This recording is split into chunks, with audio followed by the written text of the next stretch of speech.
order, which I just noted was on 1 year ago today. So pursuant to Governor Baker's March 12, 2020 order, suspending certain provisions of the open meeting law, General Law, Chapter 30A, Section 18, and the Governor's March 15, 2020 order imposing strict limitations on the number of people that may gather in one place, this meeting of the Economic Development Committee will be conducted via remote participation to the greatest extent possible. Specific information and the general guidelines for remote participation by members of the public and our parties with the right and our requirement to attend this meeting can be found on the Town of Southborough's website at www.southboroughtown.com. For this meeting, members of the public who wish to watch or participate may do so in the following manner by finding the meeting at www.southboroughtown.com/remote meetings. No in-person attendance of members of the public will be permitted, but every effort will be made to ensure that the public can adequately access the proceedings in real time via technological means. In the event that we are unable to do so, despite best efforts, we will post on Southborough's website an audio, video recording, transcript, or other comprehensive record of the proceedings as soon as possible after the meeting. All right. Thanks, everyone. As we wait and see if we can get everyone in here, but at least we have quorum now. John was not able to attend today. And I'm planning on keeping this meeting pretty short. A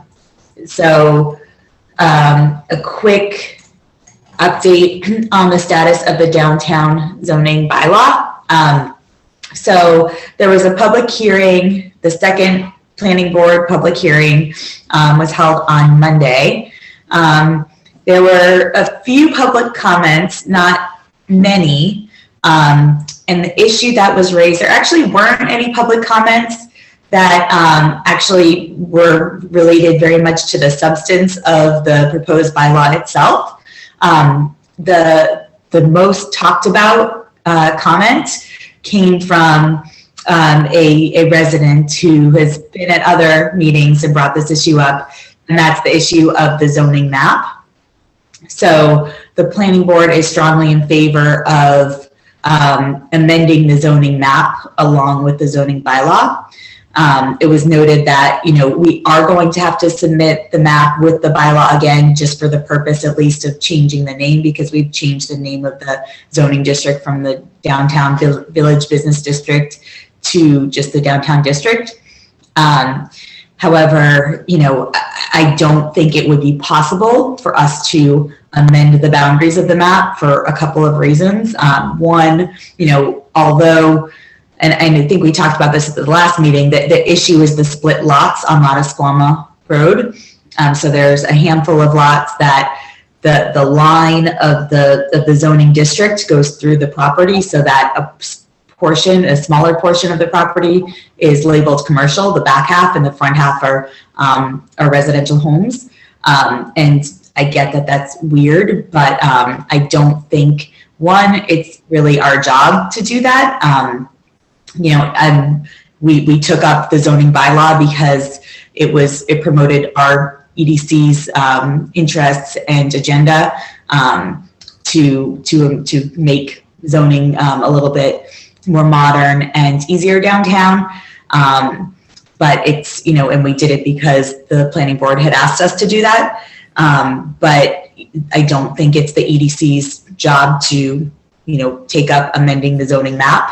And two, while we have heard from one constituent that he's interested in changing it, we can't just go and change people's properties without talking to them. And with the meeting coming up in just a couple of months, I don't think it would be, and the warrant article closing in about a month, I don't think it would be possible for us to come to, do all the work that would be necessary to come to agreement on how the new boundaries would be drawn. So, and again, I don't think it's our interest to do that, and I don't think it's our responsibility to do that. So, but the direction that I received from the planning board at the end of Monday's meeting to take back to you was that we should take a vote on whether whether we would redraw the zoning map and submit that as part of the zoning bylaw revision that we want. Again, Board of Selectmen would obviously have to weigh on that as well. It's not our decision, but the planning board wanted to know how the EDC felt about doing that. I already had said that, from our previous discussions, I think it would be our intent to keep it separate and not to be involved with that, or at least not to be involved with that for this zoning bylaw. But I wanted to bring it back to you because that's what Mr. Morris asked me to do. So I'm happy to hear any thoughts and comments on that. Well, the first comment I have, isn't a zoning map change basically a zoning change which requires a warrant article as well as a public hearing from the planning board in order to be part of the process? So that makes sense, and you may be right. And I just noticed that we're all called Rob Anderson on this, at least in my view.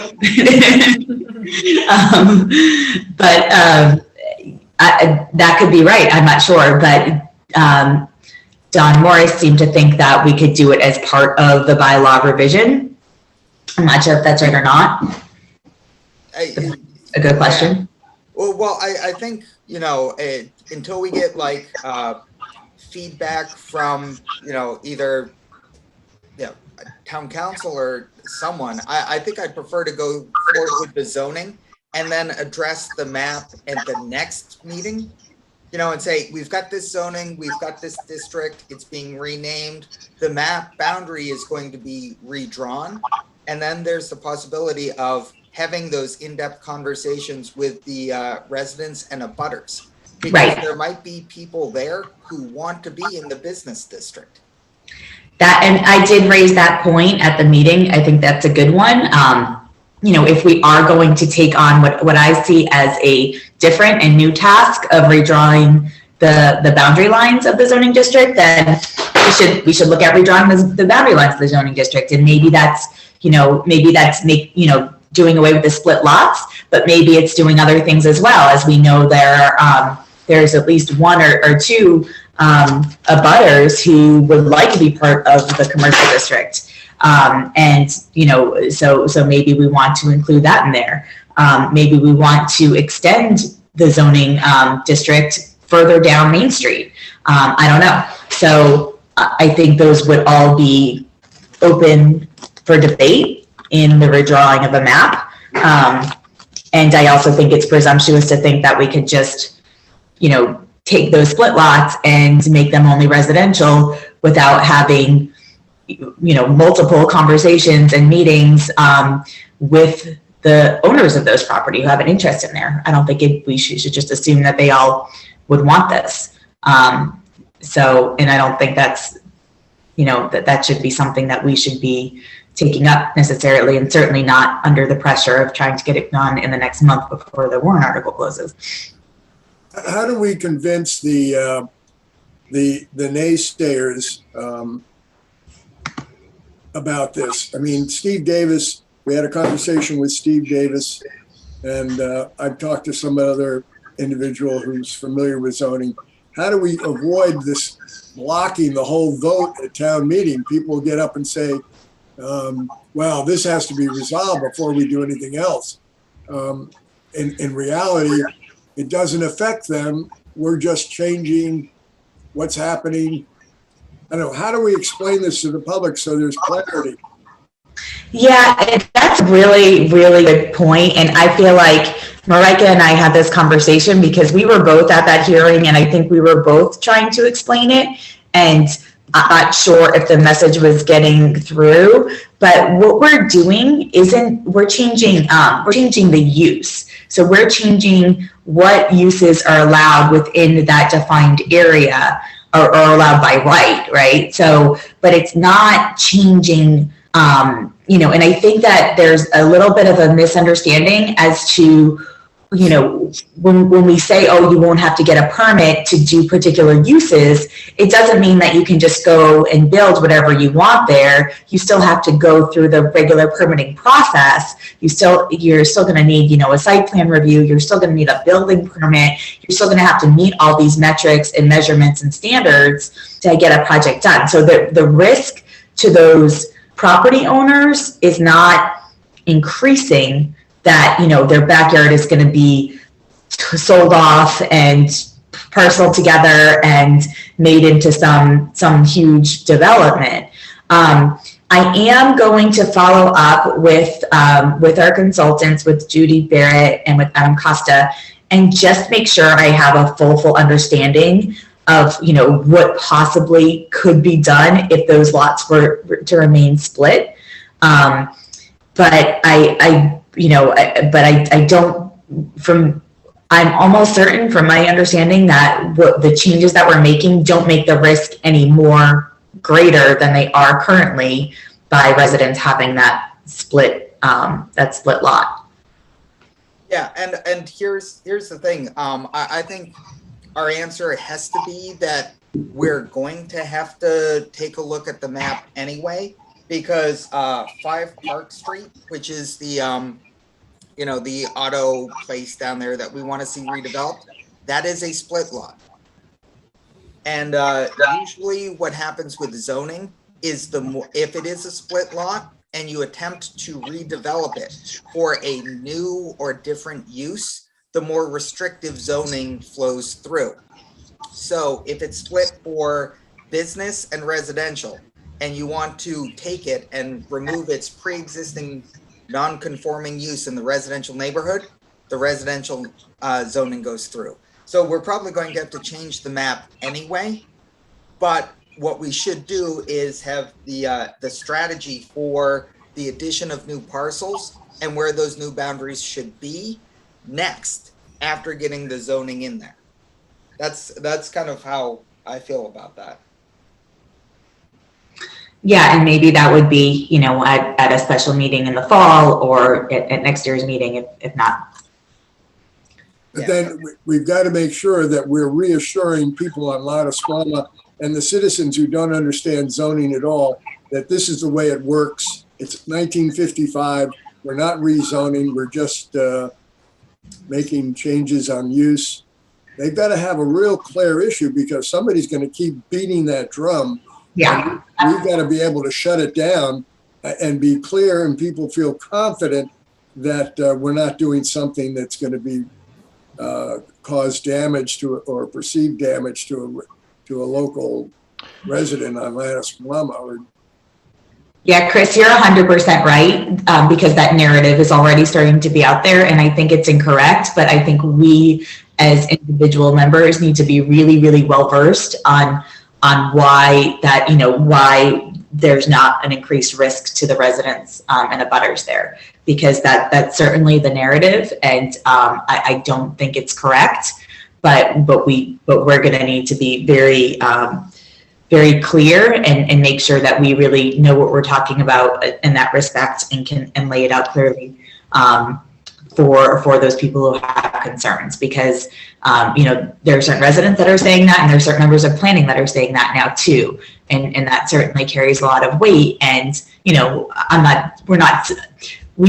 I think it's incorrect, but we need to make sure that we understand how and why, and can help show other people why this is not an increased risk to the residents of La Escuela. Yeah, I think the key thing is grab a couple of the strong advocates of concern in a meeting to explain it to them, so they become champions and not resistors. So if we can explain it to some of the residents who have been very vocal. Yeah, and we have talked about maybe doing a follow-up public forum and making sure specifically that those residents are invited and included, can ask questions, and having Judy and Adam present to be able to be a different voice that are really subject matter experts explaining it. Can I say something? Of course. I just wanted to say that during the public hearings and even during advisory committee meeting, I think they were great, and I think you presented what we have, what we're proposing very well. I just feel the whole discussion afterwards evolves into a lot of different discussions about a lot of different issues that might face the downtown or Southborough, which don't really have anything or are not directly linked to the bylaw that we're proposing. So I think we should try to avoid having those discussions. I mean, it's great to look at the zoning map, and I think it's a good thing to do at a later stage. But we have to be very clear that at those public hearings, we want to discuss the actual bylaw and not get confused with all kinds of other issues. And like we said, I mean, I think it would be good to have a Judy Barrett there because people would listen to her and not necessarily take the EDC's word for everything. But I think there is not enough discussion about the actual content of the bylaw. So people don't realize that we are just updating it. Like we're bringing it from 1955 to 2021 by updating the uses. And I think it's not clear yet. And I think we need to kind of explain what our development standards are, that people still need to go through all those steps to get approvals from the planning board, and that this bylaw doesn't change anything regarding the split lots. It doesn't make it better and it doesn't make it worse.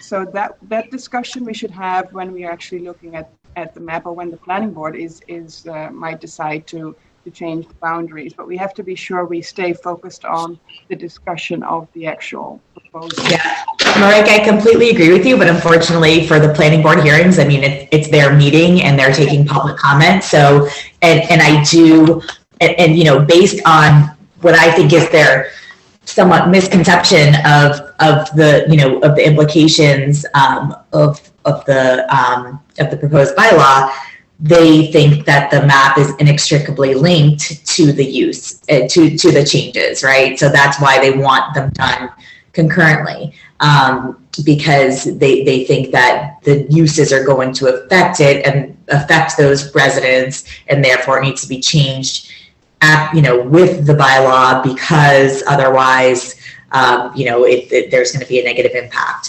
So, but I agree with you. Yeah, but are you talking about the planning board thinking that way? I think so, and some of the residents. I think that's why I think they need to then be better informed about the actual changes, and maybe we can send them the redlined, you know, document to see that these are the things that change.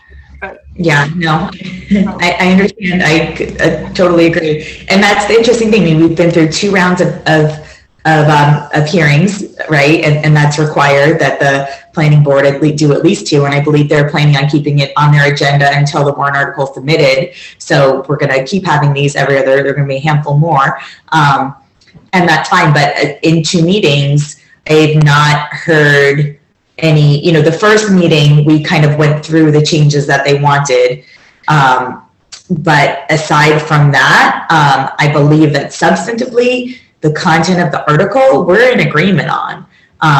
And I have not heard any substantive, significant questions or concerns about the content of the bylaw that we're changing. So, you know, I hopefully take that as a good sign, but I feel like the map has become a bit of a red herring because it's not, it should be a separate issue, but it's distracting and causing, it's causing, you know, some concern here where it shouldn't be because it's a separate issue, but it sort of served as a red herring, and there's been a lot of discussion about it.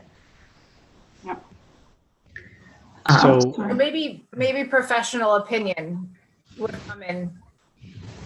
It would be timely right now, right? Like if Exactly.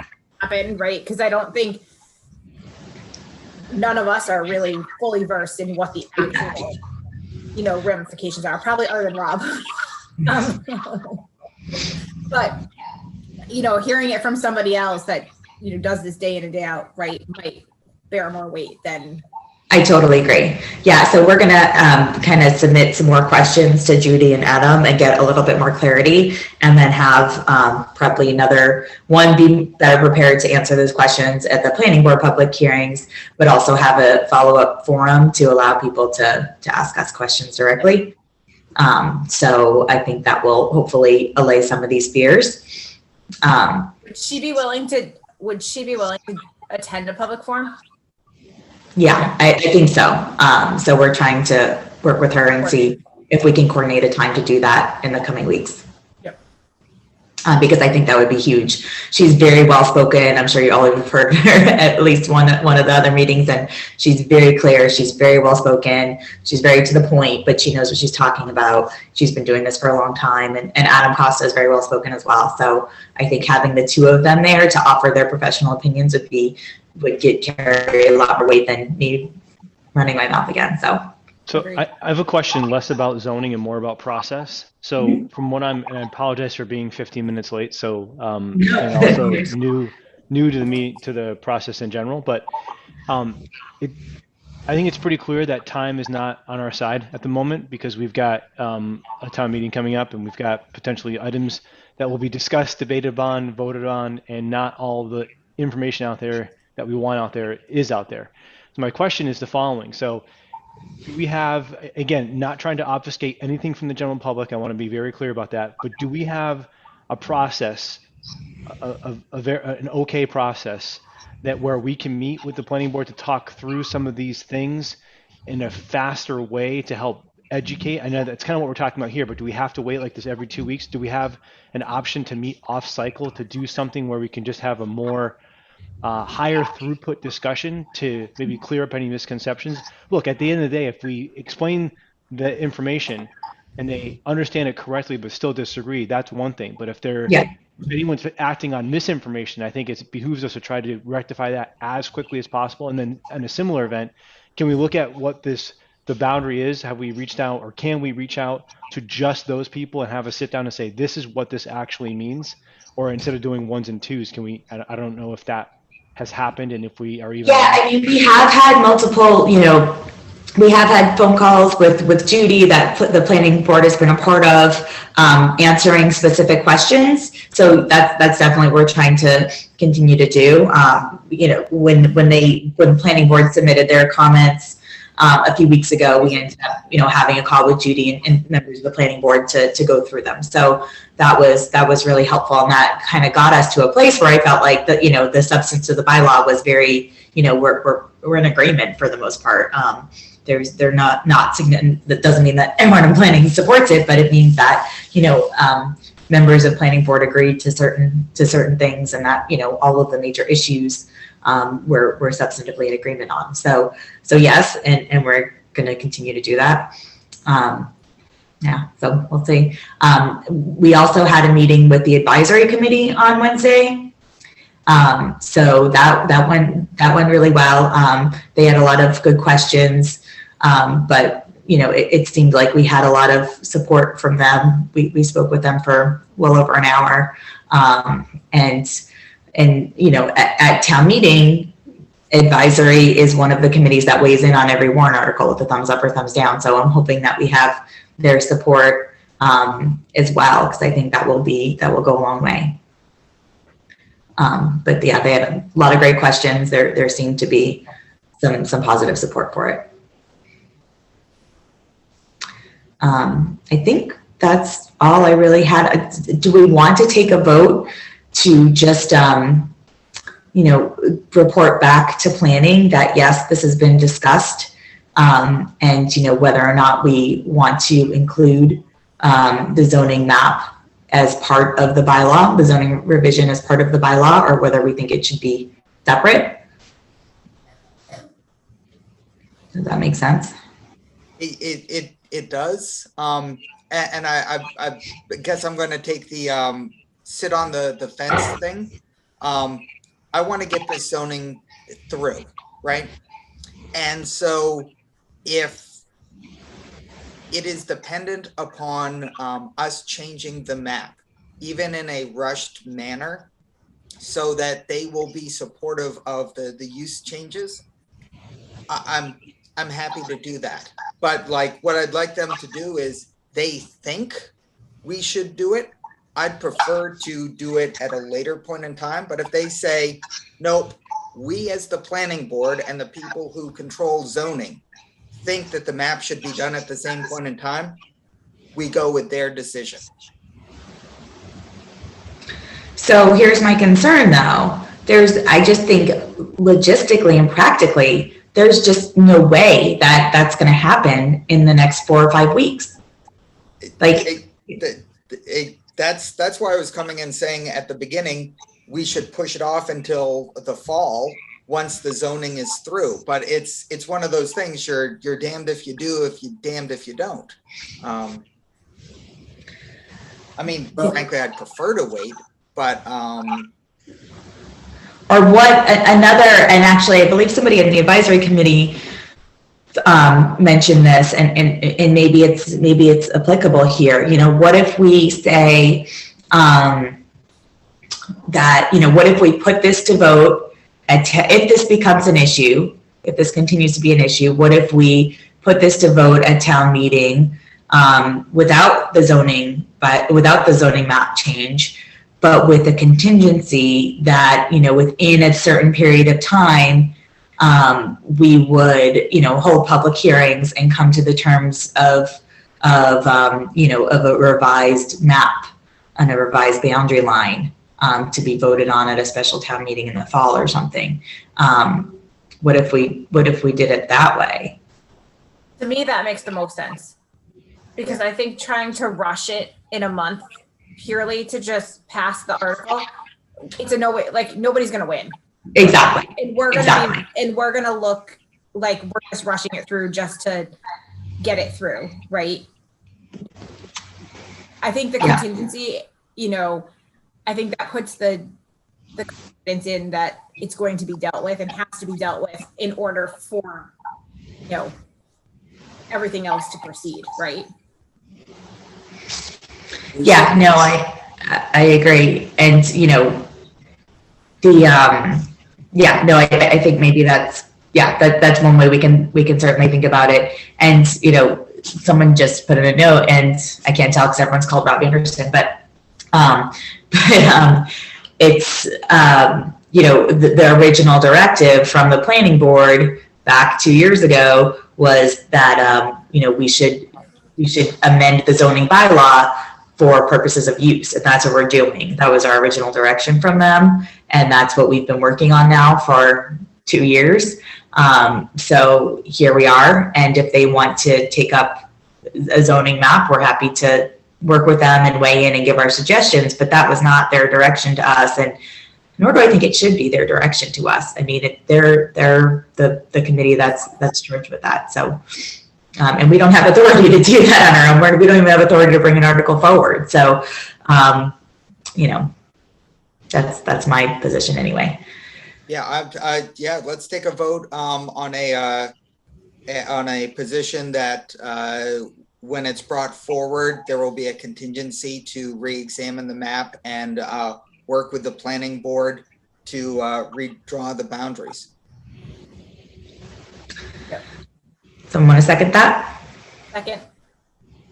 All right. I'll just go around. Suzanne? Yes. Rob? Yes. Chris? Yes. Alan? Yes. And yes for me too. And hopefully that the planning board would think that's great and be supportive to proceed. And I think Julie, talking with Judy Barrett, so there is specific clarity that breaks this fog of concern that what they've expressed does not exist as a problem. I mean, I talked to one person, said, you can't even build in that area because it's all residential. And we've just got to have a whistle clean statement that shows that those concerns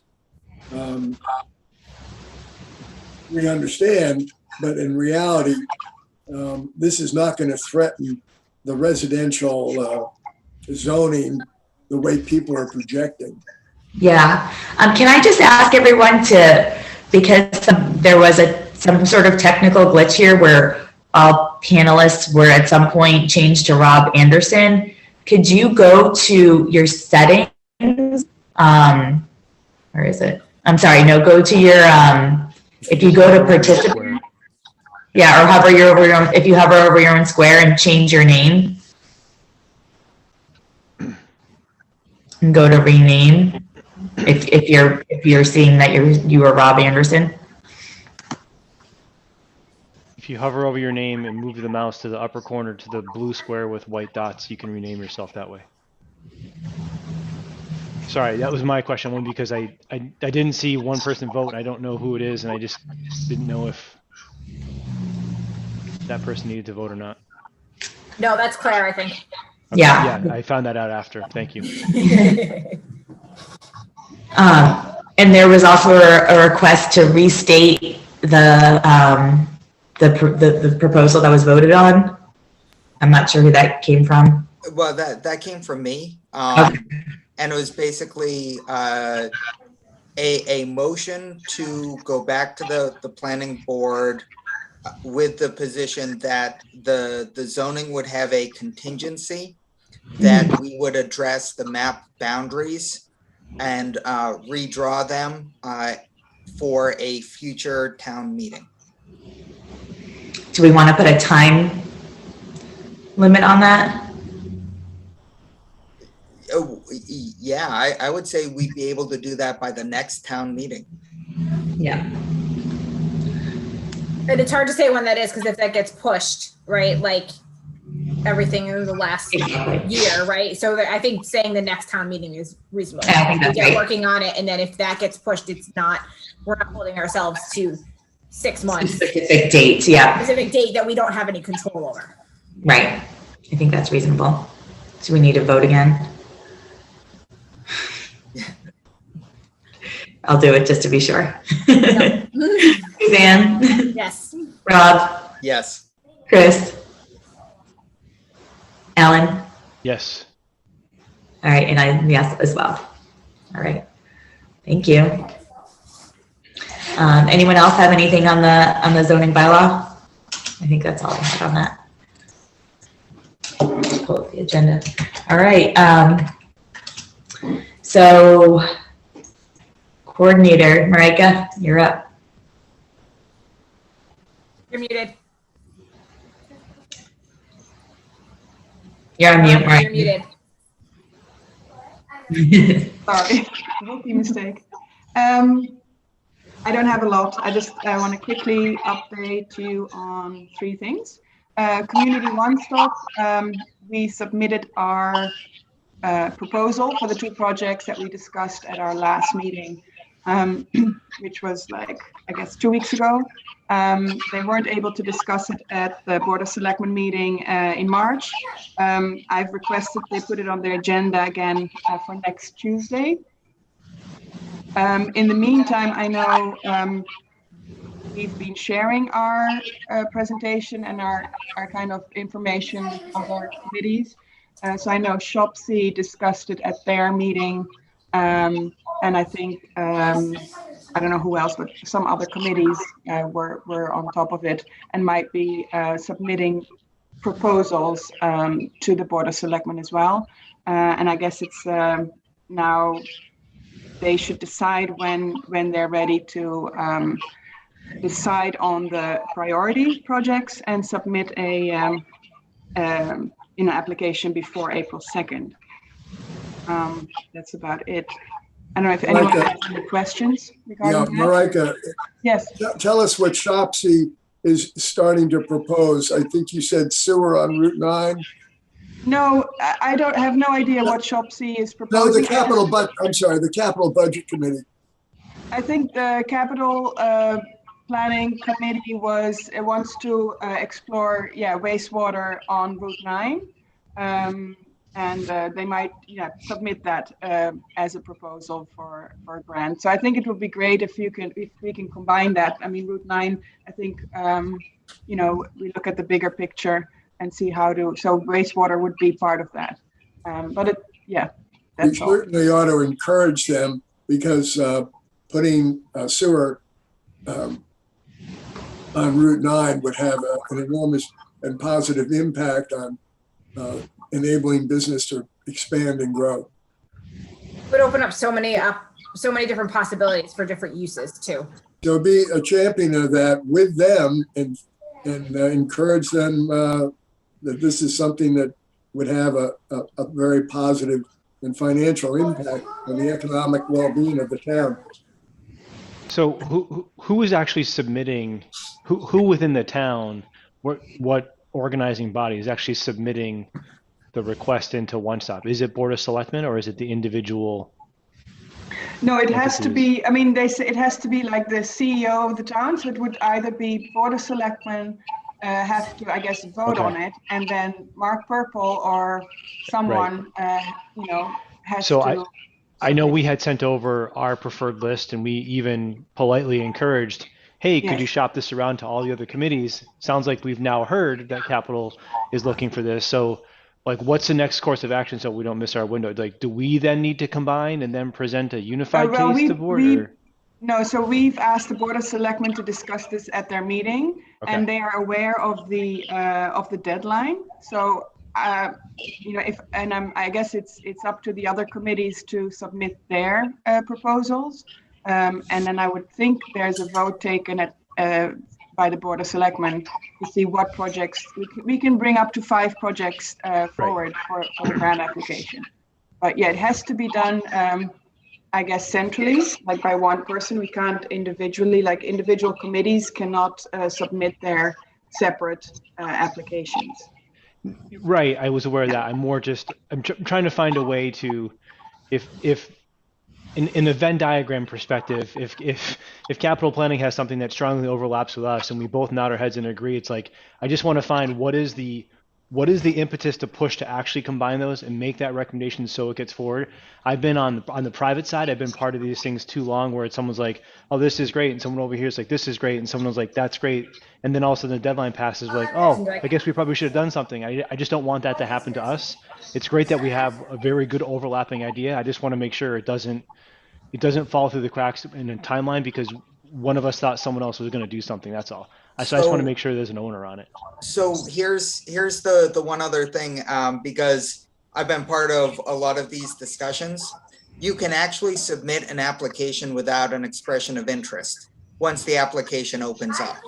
So the expression of interest is to help get the feedback from the state partners and figure out which of the buckets you go into. However, even if we don't put an expression of interest, come May 3rd, the application process is going to open and we can submit. It's just going to be maybe that little bit less strong because we won't have feedback about which one. So even if for whatever reason there's lack of communication at the upper levels, there's still the opportunity to submit. So I guess that's a fallback position if need be.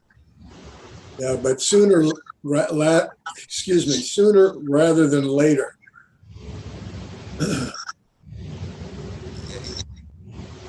Right, yes.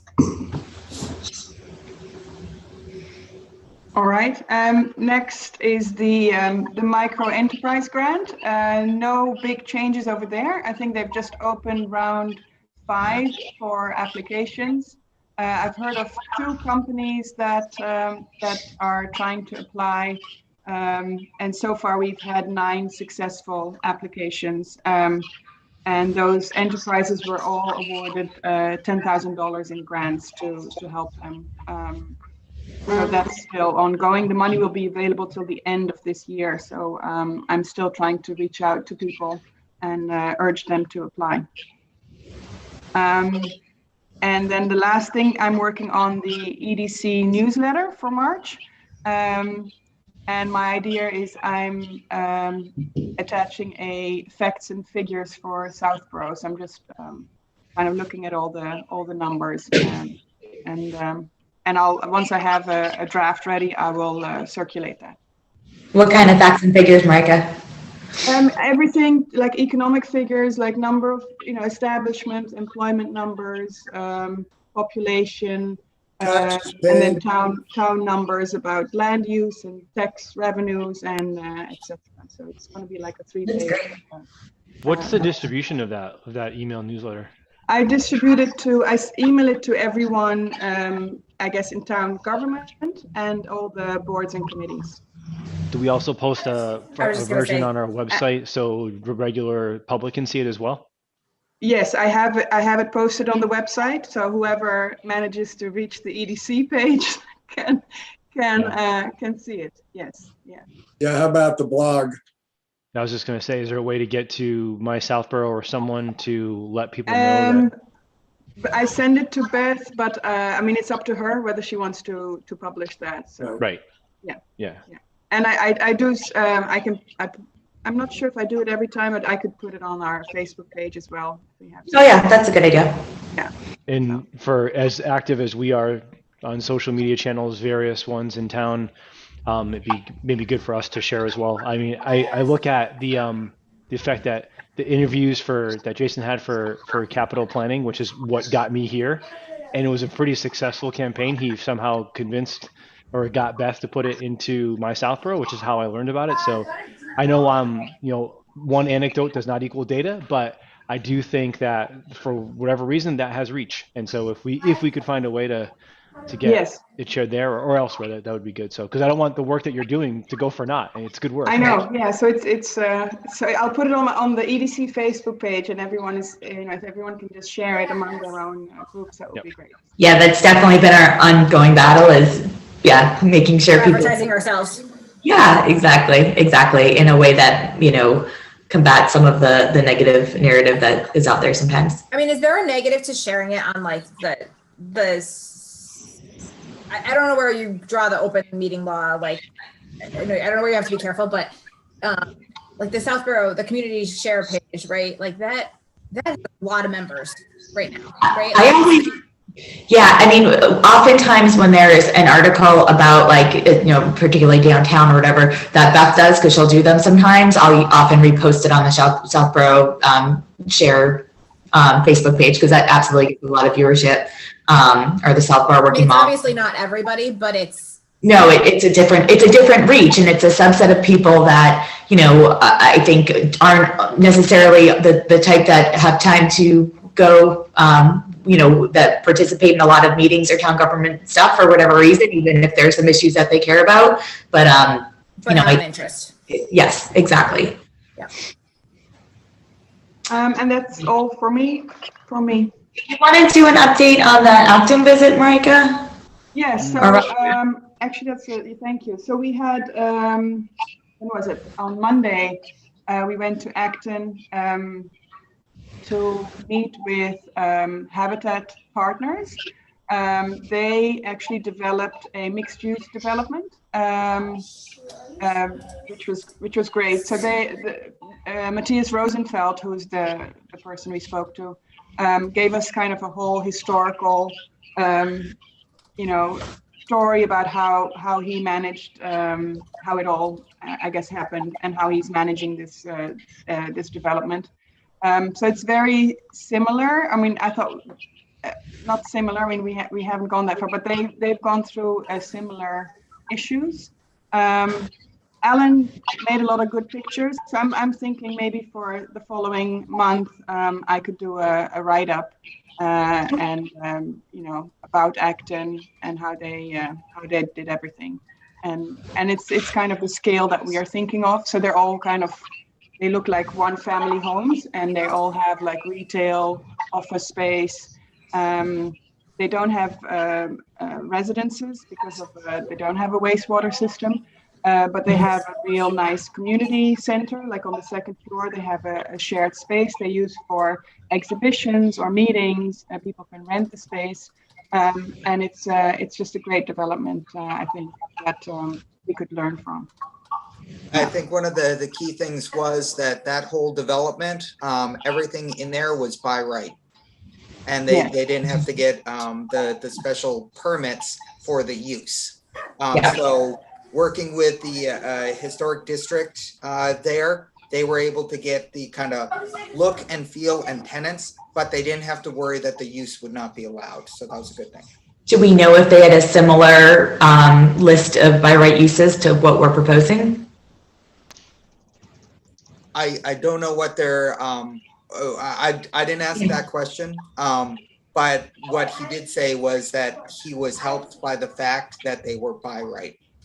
I think that's a great example of a success story, because there's we're not the only small New England town that's very old, that started without, that was built before the infrastructure that we rely on today was a thing. So we're trying to sort of backfill some of the infrastructure and update zoning in a way that's modern. So, having some success stories of other communities, I think paints a really nice picture of what we're looking to do without it being scary, and we're not putting, a super Walmart downtown.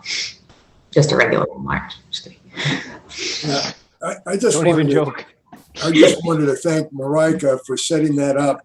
Yeah. It was a real eye opener, but this fellow took us through the whole process of the permitting madness that we all go through, and how he did it and how he won. He said the biggest thing is communicating to the public over and over again, building relationships. And it was remarkable at how much he accomplished. And it was a great teaching lesson for the three of us. So Marika, thank you. But I also wanted to say to Marika and Claire, who's hiding, I know she's listening, but this whole grant activity that we've taken has really inspired, I think, caused a chain reaction in other committees to start thinking about what we can do to improve the town. This is enormous. The fact that the Capital Group is now thinking of sewer downtown, I told one developer and he just couldn't believe it. He thought it was a great step forward for the community. So Marika and Claire for reminding the Board of Selectmen in a separate private meeting, public, I don't know what you call those hearings where you can go before the selectmen, and presenting the timelines required to get these applications in, and the fact that we have an opportunity to get these grants was a big awakening for the Board of Selectmen and other committees, and the fact that we communicate to them through your newsletter, Marika, and Claire's special efforts. We have created a positive response from community members to do good things that other communities are now doing. So, and Julie, to be a champion on the front line and take the arrows that you do and go home and tell your husband, I love this. No, I mean, I love you, dear. More than town meetings that I have to attend. To do that is just extraordinary. And so let's keep up the great work. I echo what Chris is saying. One of the things I think, Rob, that you brought up, the original Rob Anderson brought up when we were out there was, we can say how great it is. We can read the article that was shared. We can see the 200 by 200 pixel photo that was shared in the article. That's half the reason why I brought my big camera, was to really try to capture it. And I'm now by no means a professional photographer, but to Rob's idea was, it would be great if we could bring someone down there to have a cup of coffee, to have a beer at 5 o'clock on a Friday when it's okay to do so, those kinds of things, to really experience what that environment's like, and saying, this is the kind of feel that we want to bring to Southborough. We can read an article, which is great. We hopefully we can get Matthias to come talk to us in some venue. He said he was willing to do that. Let's cross our fingers that he means it. But to actually experience it was way different. Like what I saw versus what I was down there was just, it's unparalleled. So to the extent that we can bring the people who have a say in whether or not this happens, for the cup of coffee, for a stroll, for a beer, we should try to do that when the weather starts getting nicer. And the individual who took us through it said, bring up other people. He's more than welcome to do that. And I'd say, let's invite the planning board and get them up there so they can see how this gets done in other communities. Yeah, no, I think that's great. And Chris, your point about the grants and all the work that Marika and Claire have done, and just, realizing, tapping into that potential, it's huge. I mean, it means that we're not looking for taxpayer money to do the work that we're looking to do. We're looking for opportunities that are out there that our peer communities are taking advantage of, and up to now we haven't been. It's literally money on the table that will be, that we don't have to invest, but is going to hopefully has the potential to create benefits for our town, not just in maybe making things look nicer or feel nicer, making, that downtown community feel that we are looking, but also bringing in potential tax revenue by getting these areas a little bit, more up to snuff and attracting some small businesses or attracting businesses along Route 9, or potentially bringing in, some actual wastewater management programs that could really help benefit along Route 9 in other areas. So it's huge. I mean, it's almost indescribable what a game changer that is. Yeah, and Julie, what you just mentioned, the wastewater management, our visit to Acton, he was telling us all about that challenge they had. I mean, so how did they do that?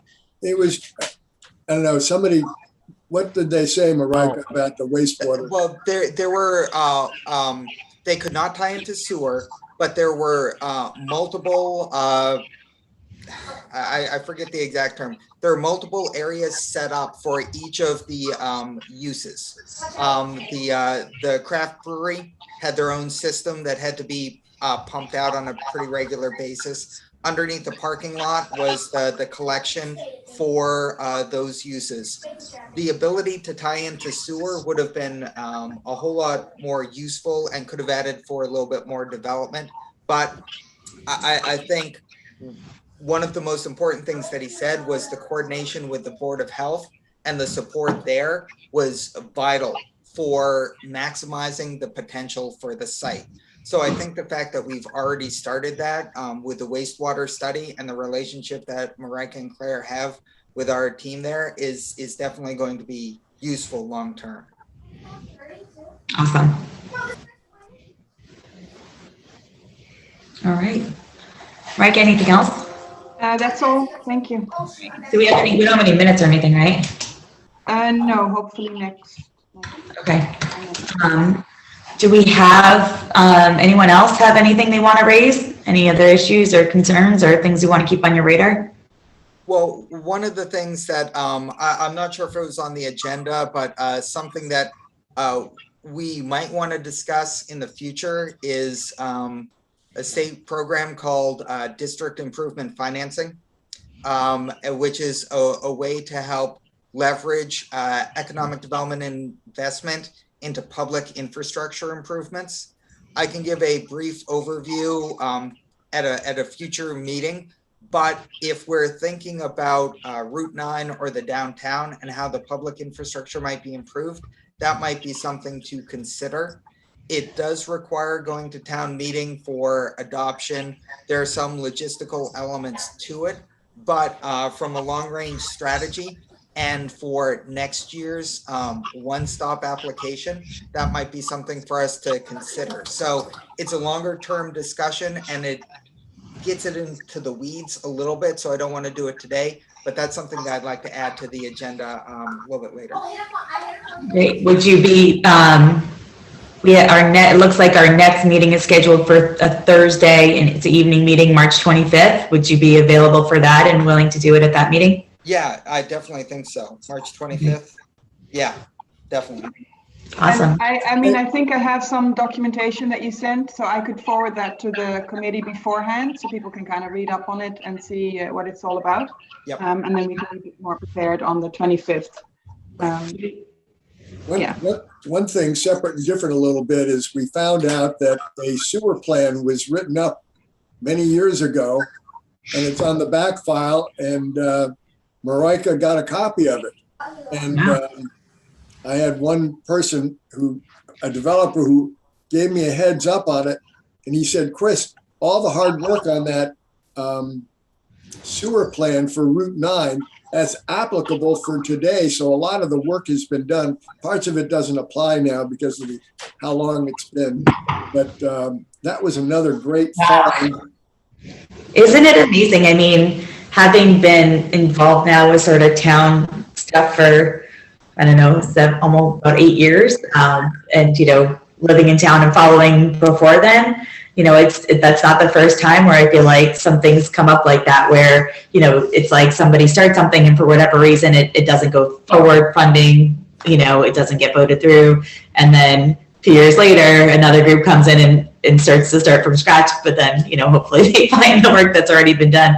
That was certainly true with zoning as well. So that's interesting, but I'm glad that was found and we've got at least a starting point. So that's great. All right, it doesn't look like we have any attendees. I'm unfortunately not sure that attendees were able to enter, but there seemed to be a technical glitch where the link on the site was incorrect. So I don't think there's any public comment to be had today, but that's it. Our next, yeah. Am I able to make, am I as an attendee, can I just make a couple quick comments in the public comment part? Absolutely. And this is just reiterating, as you know, I do minutes for the advisory committee, and I was at the meeting the other night. I won't really comment on that, but I